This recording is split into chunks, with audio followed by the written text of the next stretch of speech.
Hello everyone, welcome to our education tutorials. I am your educator Sunita. तो आज हम psychology में करने जा रहे हैं इंटेलिजेंस यानी बुद्धि। तो आज के इस लेक्चर में आपको बुद्धि, उसके फैक्ट्स और मेंटल एज यानी मानसिक आयु, क्रोनिकल एज यानी वास्तविक आयु, क्लासिफिकेशन ऑफ आईक्यू और आईक्यू की एक हम टेबल करेंगे और फैक्टर्स अफेक्टिंग ऑफ आईक्यू यानी बुद्धि लब्धि को प्रभावित करने वाले कारकों के बारे में आज हम अपने इस लेक्चर में ये सारे टॉपिक या एरिया कवर करेंगे। तो चलिए बिना किसी देरी के शुरू करते हैं हम आज का अपना लेक्चर। तो बुद्धि हालांकि बुद्धि क्या है?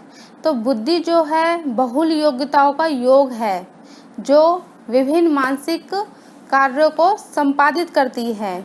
जब किसी कार्य को विधि पूर्वक तथा बिना किसी कठिनाई के हम करते हैं तो वह बुद्धिमत्ता का प्रतीक समझा जाता है।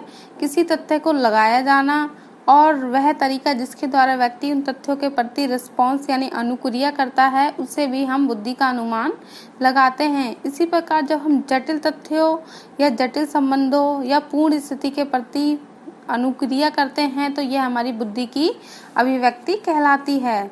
तो सभी व्यक्ति तो एक जैसे नहीं होते हैं, इनमें से कुछ इंटेलिजेंट होते हैं, कुछ एवरेज होते हैं और कुछ मंद बुद्धि होते हैं।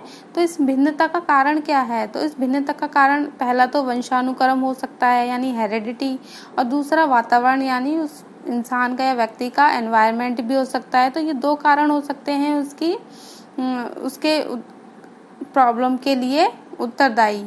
इन सभी स्थितियों में तो हमारी बुद्धि की भूमिका बहुत प्रमुख रहती है। तो आइए चलिए कि बुद्धि की जो भूमिका है वह कहाँ कहाँ रोल प्ले करती है और उसका जो बुद्धि का क्या रोल है। तो बुद्धि एक व्यक्ति को कहाँ कहाँ हेल्प करती है, उसकी कहाँ कहाँ प्रमुख भूमिका होती है। तो सबसे पहले बुद्धि जो है एक व्यक्ति को सीखने की योग्यता प्रदान करती है यानी एबिलिटी टू लर्न, उसको करने में हेल्प होती है। दूसरा है एबिलिटी टू एडजस्ट, उसको समायोजन करने में हेल्प करती है, समायोजन की योग्यता प्रदान करती है। थर्ड है एबिलिटी ऑफ प्रॉब्लम सॉल्विंग यानी समस्या समाधान की योग्यता प्रदान करती है। बुद्धि के जरिए ही कोई व्यक्ति है जो एक प्रॉब्लम आई उसके सामने और वो अपनी बुद्धि लगाकर उस प्रॉब्लम को सॉल्व कर लेता है। और फोर्थ है हमारा एबिलिटी टू थिंक, सोचने की योग्यता भी जो है बुद्धि प्रदान करती है। और बुद्धि के द्वारा ही जो हम लोग हैं या एक व्यक्ति का एग्जांपल ले रहे हैं तो वह अलग अलग तथ्यों पर अलग अलग जगह चीज़ों के ऊपर सोच पाता है और अपनी राय रख पाता है। तो ऐसी बुद्धि के बारे में ऐसी परिभाषाओं का कोई अंत नहीं है। तो चलिए आगे हम बुद्धि के फैक्ट्स यानी तथ्यों के बारे में पढ़ लेते हैं, उनके बारे में जानकारी प्राप्त कर लेते हैं। तो फैक्ट्स अबाउट इंटेलिजेंट। तो जो पहला फैक्ट है वह 1905 में जो अल्फ्रेड बीने थे और थॉर्नडाइक साइमन ने पहली बुद्धि का परीक्षण निर्माण किया था और उन दोनों ने इसे नाम दिया था बीने साइमन टेस्ट। उसके बाद बीने और साइमन ने मानसिक आयु यानी मेंटल एज कॉन्सेप्ट का निर्धारण किया और फिर 1916 में टर्मन जी आए और टर्मन ने जो बीने साइमन का मेंटल एज कॉन्सेप्ट था उसको रिवाइज यानी संशोधित किया और इसे नाम दिया स्टर्नफोर्ड बीने। इसी संशोधन में टर्मन ने एक नया बुद्धि फार्मूला दिया जिसका हम लोग यूज़ करते हैं और पढ़ते हैं। वह फार्मूला है IQ बराबर मेंटल एज बटे क्रोनिकल एज और मल्टीप्लाई बाय 100।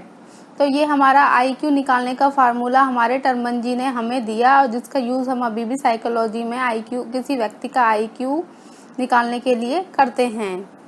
तो ये तो रहे हमारे फैक्ट्स। आगे हम पढ़ते हैं मेंटल एज के बारे में यानी मानसिक आयु।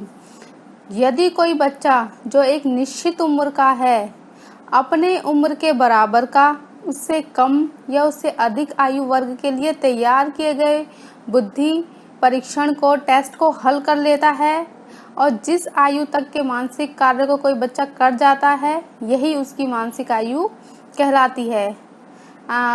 चलिए इसको मैं आपको एग्जाम्पल के जरिए समझाती हूँ। मान लीजिए जैसे कोई 8 साल का बच्चा है और उसे 7 साल के बच्चे जो 7 साल का बच्चा है उस एज के बच्चे के क्वेश्चन कोई क्वेश्चन है उसको सॉल्व करने के लिए दिया जाता है, और वो 8 साल का बच्चा जो 7 साल के लिए जो क्वेश्चन दिया गया था उसको सॉल्व कर लेता है, तो उसकी मानसिक आयु, उसकी मेंटल एज 7 वर्ष ही मानी जाएगी। इसी प्रकार अगर कोई 7 साल का बच्चा है और 10 साल के बच्चे का कोई क्वेश्चन है और वह उसको सॉल्व कर लेता है, तो उसकी मानसिक आयु कितनी मानी जाएगी? 10। इसी प्रकार 10 साल का बच्चा और अपने उम्र के 10 साल के बच्चे का ही अगर कोई कार्य या टेस्ट हल कर लेता है तो वह बच्चा औसत बुद्धि वाला माना जाता है। तो आई होप क्लियर है। अब शायद आपको एग्जाम्पल से मानसिक आयु का समझ में आ गया होगा। तो चलिए आगे बढ़ते हैं वास्तविक आयु यानी क्रॉनिकल एज के बारे में। वास्तविक आयु यह वर्ष, महीने, दिन आदि में बालक की वास्तविक आयु के बारे में बतलाती है, और इसे हम बच्चे के जन्म से गिनते हैं। ये तो मतलब जैसा कि हमारा बर्थ होता है और उसके बाद से जैसे ईयर गिनते आते हैं उसी के ऊपर बेस्ड है। तो ये है हमारी वास्तविक आयु। तो इसका फॉर्मूला है, आप लोग याद कर लेना, और ये इस फार्मूले पे ज़रूर या तो कोई आपको वो नंबर दे देंगे जिस पे आपको ये निकालनी होगी आईक्यू किसी व्यक्ति की, या वो फिर आपको ये आईक्यू का फार्मूला के बारे में पूछ लेते हैं कि ये कैसे है, कि मेंटल एज कहाँ आएगा, क्रॉनिकल एज कहाँ आएगा, आईक्यू कैसे निकालते हैं। तो ये आईक्यू का फार्मूला आप ज़रूर याद करें। तो इसमें रेंज और जो एक बच्चा है उसकी कैटेगरी डिवाइड होती हैं, और इसमें से भी एग्जाम में क्वेश्चन पूछ लिया जाता है कि इतने आईक्यू का बच्चा है और वो इतने उसकी मेंटल एज लेके बैठा है या इतना है, तो वो किस कैटेगरी में आता है। तो ये आपको सामने टेबल दिख रही है। तो चलिए हम इस टेबल को पढ़ लेते हैं, और ये टेबल भी याद करनी ज़रूरी है, तो आप ये टेबल ध्यान से पढ़ें और याद कर लेना।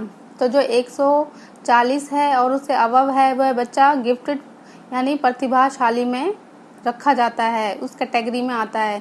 जिस बच्चे का आईक्यू लेवल 120 से 139 के बीच में होता है वह वेरी सुपीरियर यानी अति श्रेष्ठ माना जाता है। जिस बच्चे का आईक्यू लेवल 110 से 119 की कैटेगरी में आता है वह सुपीरियर यानी श्रेष्ठ होता है, और जिसका 91 to 109 के बीच में आता है वह सामान्य बालक यानी औसत एवरेज की कैटेगरी में रखा जाता है। 80 से 89 के बीच आईक्यू वाला बच्चा होता है वह डल यानी मंदबुद्धि का होता है। 70 से 79 के बीच वाला बच्चा होता है वह बॉर्डर लाइन या फीबल माइंड या सीमांत मंद बुद्धि में रखा जाता है, और 60 से लेकर 69 के बीच का बच्चा मूढ़ बुद्धि यानी मोरोन में रखा जाता है। 20 से 59 के बीच में हीन बुद्धि वाला, और 20 से कम जड़ बुद्धि। तो ये टेबल है, आप इस टेबल को याद कर लेना, और इसमें से भी क्वेश्चन रखा जाता है, पूछा जाता है। बुद्धि लब्धि को प्रभावित करने वाले कारण। तो पहला कारण है शिक्षा और बुद्धि लब्धि। शिक्षा और जो प्रशिक्षण होती है वह आईक्यू यानी बुद्धि लब्धि को प्रभावित करती है। एक अच्छी शिक्षा जो होती है ऊंची बुद्धि को जन्म देती है। अच्छी शिक्षा से बुद्धि जो है वह 10 गुना अधिक बढ़ जाती है। जिन व्यक्तियों ने अपेक्षाकृत अच्छी शिक्षा प्राप्त की होती है उन्हें बुद्धि टेस्ट में यानी जैसे बुद्धि परिणामों में अच्छे अंक प्राप्त करते हैं। अच्छी शिक्षा और जो प्रशिक्षण है से जो आईक्यू में कुछ सीमा तक वृद्धि कर सकते हैं। सेकंड पॉइंट है हमारा सामाजिक, आर्थिक एवं सांस्कृतिक तत्व। तो जो निम्न स्तरीय सामाजिक एवं आर्थिक पृष्ठभूमि तथा पिछड़ी संस्कृति के जो व्यक्ति होते हैं वह बुद्धि परीक्षाओं में कम अंक प्राप्त करते हैं, बजाय जिनका अच्छा सामाजिक परिवेश है, अच्छी आर्थिक दिशा है, अच्छा सांस्कृतिक उनको अच्छा कल्चर मिलता है।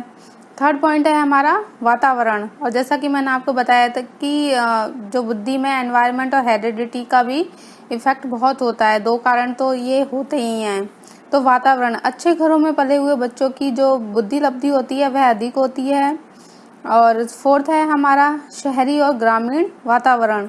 यहाँ पर शहर और ग्रामीण के वातावरण का भी बताया है कि अगर कोई शहरी बच्चा है तो उसकी जो बुद्धि लब्धि होती है वह ग्रामीण बच्चे से अधिक होती है।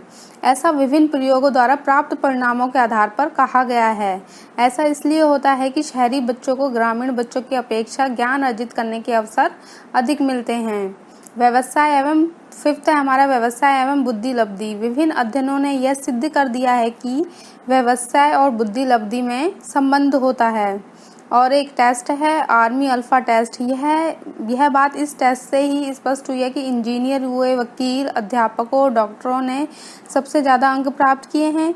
इसके पश्चात फोटोग्राफर, सिपाहियों आदि का स्थान आता है। नाई, मजदूर, फायरमैन सबसे नीचे आते हैं।